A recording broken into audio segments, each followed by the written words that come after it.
Students, आज हम सीखने वाले हैं pair of linear equation in two variable को सिर्फ और सिर्फ 10 मिनट में। तो इस सेशन में मैं आप लोगों को pair of linear equation in two variable का पूरा कॉन्सेप्ट भी बताऊंगा और आप लोगों को कुछ इंपॉर्टेंट क्वेश्चन भी करवाऊंगा। बेसिकली ये जो सेशन होगा ना, ये आप लोगों के रिवीजन के लिए बहुत इंपॉर्टेंट सेशन है। बट अगर आप pair of linear equation in two variable को पूरा डिटेल में समझना चाहते हो, पूरा कॉन्सेप्ट की एक्सप्लेनेशन अच्छे से चाहते हो, तो इस वीडियो के डिस्क्रिप्शन में मेरा वन शॉट वीडियो का लिंक भी है, जो एक 2-3 घंटे का वीडियो है, तो वो जरूर देखना। उससे आपको पूरे के पूरे चैप्टर की क्लैरिटी मिल जाएगी।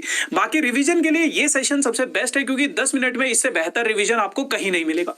तो सबसे पहले आपके पास जो टॉपिक्स है pair of linear equation in two variable के, वो ये सारे टॉपिक्स है आप लोगों के पास। अब इन सभी टॉपिक्स को हम बारी बारी से समझेंगे। लेकिन अगर अभी तक आप लोगों ने वीडियो को लाइक नहीं किया, लाइक कर दो यार थोड़ा सा, और दोस्तों के साथ शेयर कर दो। चैनल पर नए हो तो चैनल को सब्सक्राइब जरूर करना। बढ़ते आगे और जानने की कोशिश करते हैं सबसे पहले इंट्रोडक्शन में क्या चीज है। तो अगर मैं बात करूं pair of linear equation in two variable की, तो कोई भी इक्वेशन जो आपके पास ax plus by plus c equals to 0 इस फॉर्मेट में होती थी, उसे हम लीनियर इक्वेशन कहा करते थे। अब क्योंकि यहाँ पे पेयर है, पेयर का मतलब जब दो इक्वेशन आपके साथ एक साथ आएगी, तो एक इक्वेशन को मैंने a1x plus b1y plus c1 equals to 0 और दूसरी को a2x plus b2y plus c2 equals to 0 consider कर लिया। अब ये दो इक्वेशंस है। इस चैप्टर में आप लोगों को दो इक्वेशंस, जो सबसे पहला टॉपिक है, इन दोनों इक्वेशंस का आप लोगों को ग्राफ ड्रॉ करना होता है। ग्राफ ड्रॉ करना होता है। ग्राफ कैसे ड्रॉ करोगे वो मैं एक क्वेश्चन की हेल्प से आपको बताऊंगा कि पहले इसके सॉल्यूशन निकाले फिर ग्राफ ड्रॉ करने।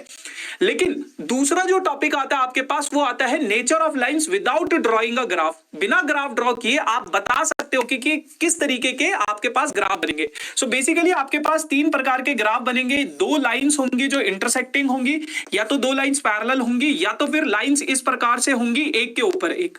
इन तीन के अलावा कोई भी और पॉसिबल आपके पास ग्राफ नहीं होगा, कोई और पॉसिबल कंडीशन नहीं होगी।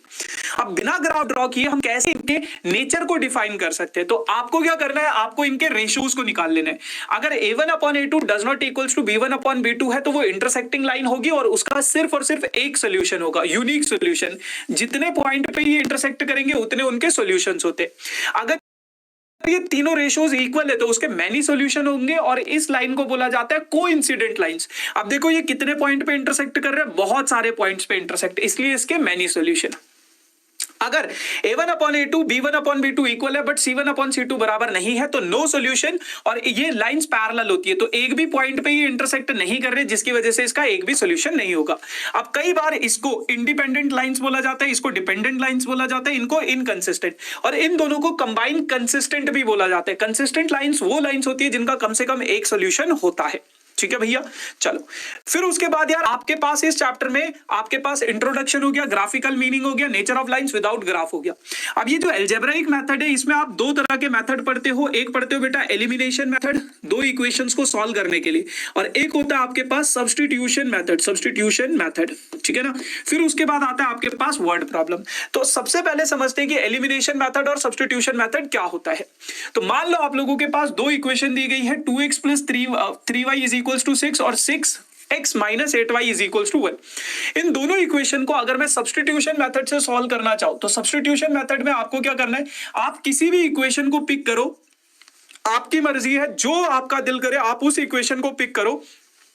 और जैसे मान लो आपने ये वाली इक्वेशन पिक करी, वहां से किसी भी वेरिएबल की वैल्यू निकाल लो, या तो x की निकालो या तो y की निकालो। तो 3y को अगर मैं इधर भेजूं तो 2x किसके बराबर होगा, इसके। तो यहां से 2 को भी नीचे भेजूंगा तो x इसके बराबर आ जाएगा। अब x की जो भी वैल्यू आई है, जो आपकी दूसरी इक्वेशन है जो बच गई है, दूसरी इक्वेशन जो बच गई है, उस इक्वेशन में x की वैल्यू को सब्स्टिट्यूट कर दो। तो x की वैल्यू को आपने सब्स्टिट्यूट किया, 2 से 6 को काटा, 3 बचा, फिर अंदर मल्टीप्लाई किया, 6 3 18 minus 3 into 3y minus 8y, और ये आपके पास एक इक्वेशन बच जाएगा। इसको थोड़ा सा सॉल्व करोगे तो y का वैल्यू आपके पास आ जाएगा +1।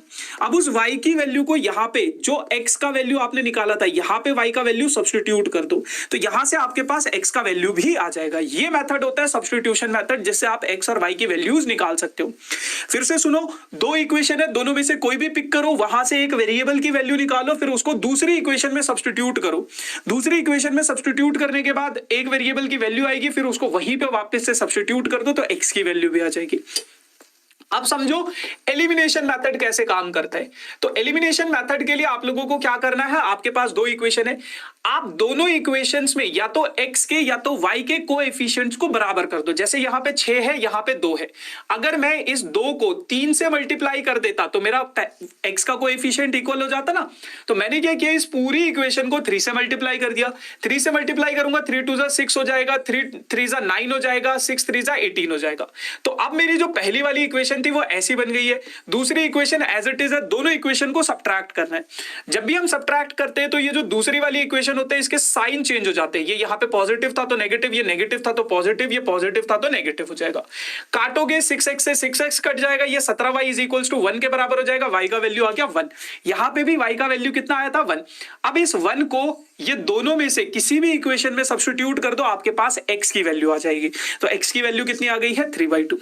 दोनों इक्वेशंस दोनों मेथड से जब आप सॉल्व करोगे तो आपके पास सेम वैल्यूज आएंगी, अलग नहीं आएंगी। ठीक है जी, चलो अब कुछ सवालों को जान लेते हैं कि किस प्रकार के सवाल आपके पास आते हैं। तो पहला सवाल आता है आपके पास ग्राफिकल सॉल्यूशंस निकालने का, जिसमें आपको ग्राफ बनाने पड़ते हैं। तो दो इक्वेशन है बेटा, एक ये एक ये, इनका ग्राफ ड्रॉ करना है आपको। ग्राफ कैसे ड्रॉ करोगे, यहां से आप x और y की वैल्यू सब्स्टिट्यूट करके, जब आप y0 सब्स्टिट्यूट करोगे x की वैल्यू आएगी -4, 9th ग्रेड में सीखा था। x की वैल्यू 1 सब्स्टिट्यूट करोगे, y की वैल्यू आएगी 4। ऐसे ही दो सॉल्यूशन इसके भी निकाल लो।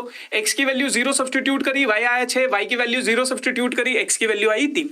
तो दो सॉल्यूशन आपने इसके भी निकाल लिए। निकालने के बाद आप इनका ग्राफ इस तरीके से प्लॉट कर लोगे, ग्राफ बन गया। फिर उसके बाद उसने बोला इसका एरिया भी निकालना है। एरिया क्या होता है, half into base into height, half into base into height. तो ये पूरा का पूरा बेस हो जाएगा, कितना यूनिट हो जाएगा ये आप कैलकुलेट कर सकते हो, 6 और 3 9 हो जाएगा शायद। और परपेंडिकुलर डिस्टेंस क्या हो जाएगा, हाइट हो जाएगी। तो हाइट कितनी है आपके पास 4, तो हाफ इंटू बेस कितना है 9 इंटू हाइट कितनी है 4, तो 9 दूनी 18, 18 स्क्वायर यूनिट क्या आ जाएगा, इसका एरिया आ जाएगा। ठीक है ना, इस तरीके से निकाल सकते हो। फिर आपके पास सवाल आता है कि आपको दो इक्वेशन दी जाएगी और एक कंडीशन बताया जाएगा कि इसके नो सोल्यूशन है। अब नो सोल्यूशन की कंडीशन आपको पता होनी चाहिए, a1/a2 is equals to b1/b2 but does not equals to c1/c2। आपने वही कंडीशन यहां पे लगाई, आपको बस a1 a2 और b1 b2 सही तरीके से फाइंड आउट करना है। ये b1 है, ये c1 है, ये a2 है, ये b2 है और ये c2 है। जैसे ही आपने ये फाइंड आउट किए तो अब आप अपने इन दोनों इक्वेशंस को कंपेयर कर लो। इसको इधर भेजा, इसको इधर भेजा, दोनों को सॉल्व करोगे तो कुछ इस तरीके से सॉल्व होगा। 3k स्क्वायर से 3k स्क्वायर कट जाएगा तो -5k इक्वल और k की वैल्यू आ जाएगी -1। तो ये इसका सॉल्यूशन हो जाएगा, k की वैल्यू क्या आ जाएगी -1। उसी प्रकार से आपके पास बहुत बार आपके एग्जाम में ऐसा सवाल आता है, एनसीईआरटी में नहीं होगा बट आपके पास ऐसा सवाल आएगा जब यहां पे x का कोएफिशिएंट y का बन गया है और y का कोएफिशिएंट x का हो गया है। तो जब भी बड़े बड़े कोएफिशिएंट वाले क्वेश्चंस आएंगे तो एक बार दोनों इक्वेशंस को ऐड करो और एक बार दोनों इक्वेशंस को सब्ट्रैक्ट करो। ऐड करने पे आपके पास ये थोड़ा छोटा हो जाएगा और x प्लस y की वैल्यू आएगी 5 और सब्ट्रैक्ट करने के बाद x माइनस y की वैल्यू आ जाएगी 1।